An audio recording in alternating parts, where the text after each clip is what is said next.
Assalaamu alaikum warahmatullahi wabarakatuh. Washamaa harka fuun hordoftoota YouTube akkam jirtu fayyaa keessanii bakkuma jirtanitti nageenya rabbii isin bira haa jiraatudha. Egaa akkuma beekamu YouTube'dhas gumii hojii harkaa bifa adda ta'e bifa bareedaatiin yookiin diizaayinii haaraatiin isiniif qabadhee dhufee jira. Turtii gaarii.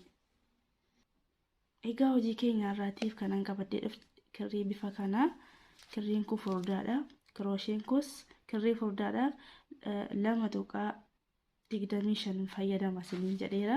Kanaaf kirriin kun har'a waan furdaa ta'eef kirooshiin kus furdaadha jechaadha. Kirrii kanaan haala kamiin akka itti dhaannu isinitti agarsiisa numa waliin.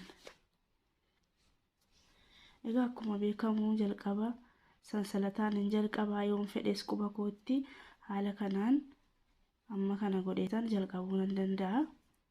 Tuun baay'isin yeroo baay'ee sansalataan isinitti agarsiiseera qubarraanis maree isinitti agarsiiseera waan ta'eef har'a haala kanaan dhahee isinitti agarsiisa. Kana sansalata sadii ol dhahadha. Erga sansalata sadii ol dhahadhee tokko tokko 8 dhahadha jechaadha. Boolla kana keessa double crochet tokko yeroo 8 dhahadha jechaadha. Haala kanaan tokko double crochet tokko dhahe sansalata lama gidduutti dhaha ammallee lama double crochet akkas dheegee sansalata tokko lama ol dhahadhee ammallee boolla ittaanu keessa double crochet tokko dhahadha. Sadii nuuf ta'a. Sana booda tokko lama sansalata lama dhahanna. Sansalata lama booda ammas double crochet tokko boolla haaraa keessatti ammallee tokko lama sansalata lamaaf double crochet tokko tokko 8 dhahanna jechaadha. As keessatti haala kanaan 8 dhahanna.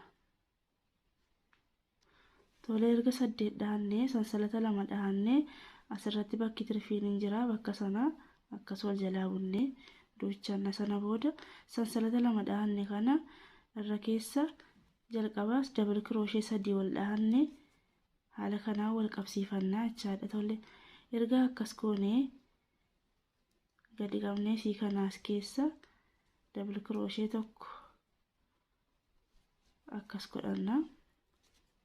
Erga godhannee ol tokko lama sadii double crochet 3 wal dhahanna. Double crochet 3 yeroo hundumaayyuu akka double crochet tokkotti fudhanna. Sansalata 3 akka double crochet tokkotti fudhanna. Ammas boolluma sana keessa double crochet tokko dhahanna. Agartanii sana booda tokko lama sansalata lama erga dhahannee boolla ittaanu keessa ammallee double crochet lama dhahanna. Tokko double crochet lama yeroo dhahannu sansalata dhahannu asirratti achuma keessa ammas lama dhahanna. Erga double crochet lama boolla tokkotti dhahannee amma boolla ittaanu keessatti double crochet lama dhahachuudhaaf sansalata lama dhahanna. Tokko lama sansalata lama erga dhahannee crochet keenyatti xalafannee finnee boolla ittaanu keessatti double crochet lama sansalata malee dhahanna jechaadha. Agartanii ammallee boolla ittaanu keessatti double crochet lama dhahuudhaaf tokko lama sansalata lama dhahanna. Sana booda crochet keenyatti marree boolla ittaanu keessa double crochet lama dhahanna. Tokko crochet keenyatti marree lama. Agartanii akkas nuuf ta'a jechaadha. Egaa erga haala kanaan zuurii guuttannee amma zuurii lama dhahannee jirra. Zuurii sadaffaan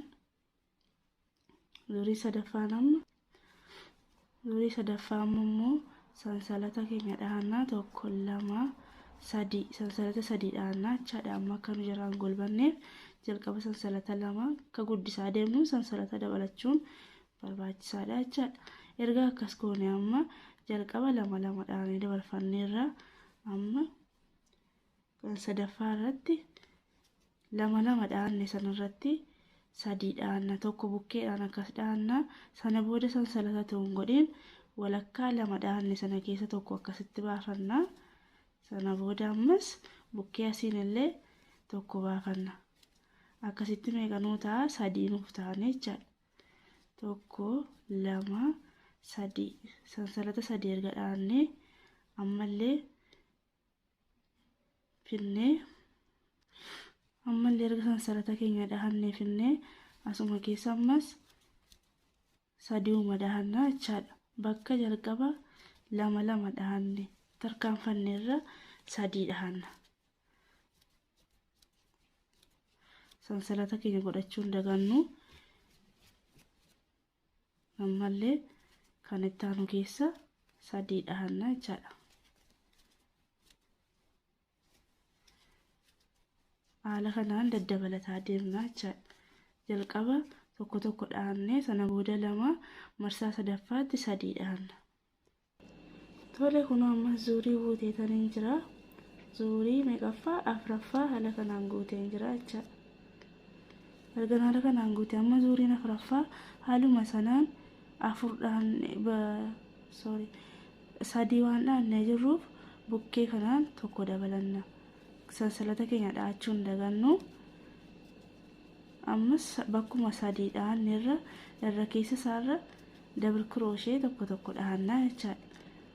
Gaafa bukkeetti dabal kirooshee tokko dabalannu sadii irratti lama gaafa dabalannu 5 nuuf ta'a.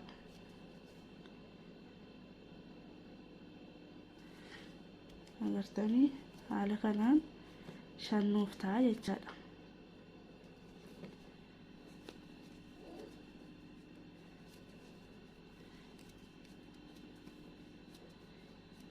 Sansalata keenya dhahuun dagannu kunoo bakki isiin beekamti mataa mataa isiirra dabal kirooshee tokko tokko dhahanna. Sababni isaas bukkeedhaan waan tokko tokko dabalataa jirruuf sila jalqaba tokko dhahannee marsaa lammaffaa irratti dabal kirooshee 2 marsaa sadaffaatti dabal kirooshee 3 marsaa afuraffaatti dabal kirooshee 5 dhahanna jechaadha. Afurituu hin taane 5 dhahanna. Tokko tokko gaafa dabalannu sadii dhahanne irratti 5 nuuf ta'a. Sansalata keenya hin dagannu. Sansalata jalqaba yeroo bicuu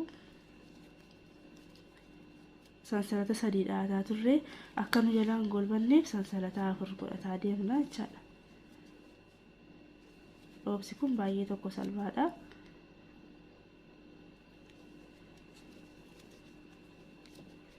Haala kanaan kunoo jalqaba tokko ture sana booda 2 ta'ee achi 3 amma 5 irra jirra. Egaa haala kanaan zuurii 5 dhahadheen jira. 1 2 3 4 5 ammaani ergaan zuurii 5 akkasitti dhahadhee nan hirrisaa jechaadha. Asirratti nan hirrisaa bifa wal fakkaataadhaan 5 dhahadheen jira. Amma nan hirrifadha jechaadha. Erga hirrisuu biraan ga'ee sansalata jalqaba 4 dhahataa ture 3 ittiin galfadha. Amma sansalata 3 ol dhahadhee taniin jira.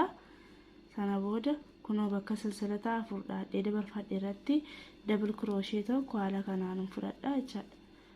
Haala kanaan dabal kirooshee tokko ammallee sansalata 3 1 2 3 erga sansalata 3 dhahadhee amma asirratti bakkaan jalqaba tokko tokko dabalaan ture nan hirrifadha jechaadha. Amma kunuun boolla tokko irra tarkaanfadhe kan lammataa kana keessa dabal kirooshee tokkoon fudha.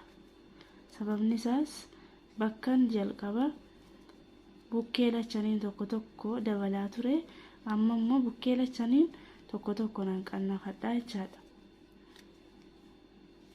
Agartanii haala kanaan tokko tokko qannafadheera. Asiin tokko qannafadheera. Ergan qannafadhe ammallee 1 2 3 sansalata 3 dhahee kirooshee kootti maree ammas bakka duwwaa kana keessa dabal kirooshee tokko waliin fudhadha. Dabal kirooshee tokko haala kanaan itti dhahadha jechaadha. Sana booda 1 2 3 sansalata 3 dhahee ammallee kunoo boolla tokko keessa tarkaanfadhe kan lammataa keessa haala kanaan dhahadha. Boolla tokko keessa tarkaanfachuu jechuun hirrisaan jira jechaadha. Amma hirrisuurran jira. Jalqaba nan dabalaa jira. Amma zuurii 5 itti dabaleen ture. Zuurii 5 booda immoo dizaayinii haaraatti uummata nan hirrifadha jechaadha. Kun haala kanaan agartanii bukkee asiin gaafa hirrisuu tokko asitti dhahadha. tokko sirra waan tarkaanfadhuuf sana booda 5 dhahadhee ka'een ammas sansalata 3 dhahadha. Sana booda boola tokko keessa kun ammas nan tarkaanfadha asitti tokko hir'isee jechaadha. Erga hir'isee double crochet tokko bakka kanatti dhahadha. Sana booda sansalata 2 dhahee asis tokko hir'ifadha deemaa jechaadha. Haala kanaan zuurii guuteen jira. Ergan zuurii guutee amma zuurii jaaffaa sansalata 5 fayyadamna. Bakka double crochet tokko dhahanirra double crochet tokko dhahanee dabarfanna. Bakka double crochet tokko dhahannee bukkee isaatiin double crochet tokko dhahanna jechaadha akka sadiinuu taa'utti. Sana booda sansalata 3 dhahanna. Ammallee bukkee gam tokkoon double crochet tokko dhahanna. Sana booda sansalata 4 dhahanna. Bakka 5 dhahannetti bakka hirrisaa deemnetti irra keessa isaatti 5 walakkaa irratti tokko qofa dhahanna jechaadha. Sana booda sansalata 4 dhahanna. Erga 4 dhahannee finnee ammallee bakka sansalata tokko dhahannee bukkee isaa lachaniin double crochet tokko dhahanna. Sansalata 3 waliin double crochet tokko dhahanna jechaadha. Agartanii amma naannoon isaa kun double crochet tokko fixaarra jechaadha. Egaa viidiyoo kana kutaa lamaan qoodee sana isinitti agarsiisa. Kutaa tokkoffaa asuma irratti xumuraa, kutaa lammaffaa yookiin kan xumuraatiin dheetan hanga walitti deebinutti turtii gaarii isiniin jedha. Viidiyoon kun yoo isinitti tole like, share, subscribe gochuun na jabeessaa. Maatiinaaf ta'a. Hanga viidiyoo itti aanu walitti deebinutti turtii gaarii.